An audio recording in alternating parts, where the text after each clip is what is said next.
السلام عليكم ورحمة الله وبركاته، يعطيكم العافية يا شباب. في الآن خدمة متوفرة في مطار الملك عبد العزيز بالجدة.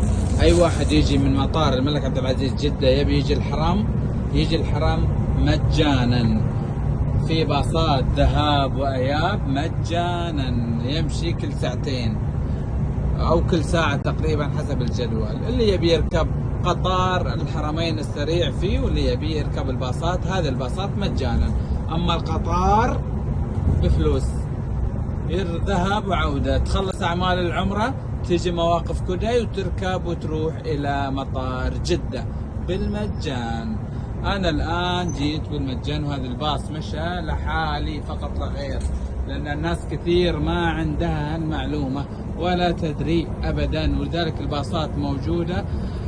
من متى هذا باصات يمشي النظام كذا راح يجي مجانا؟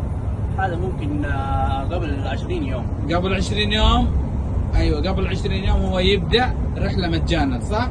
هو على طول كذا بعد رمضان يوقف ولا أيوة على طول؟ لا بس قفل حج بعدنا على طول ان شاء الله. اي على طول، يعني الان بدت من قبل 20 يوم.